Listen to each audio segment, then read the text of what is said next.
بسم الله الرحمن الرحيم إذا زلزلت الأرض زلزالها وأخرجت الأرض أثقالها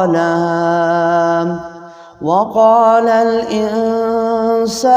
ما لها يومئذ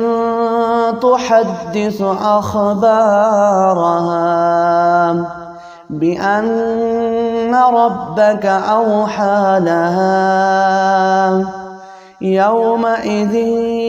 يصدر الناس أشتاتا ليروا أعمالهم فمن يعمل مثقال ذرة خيرا يره ومن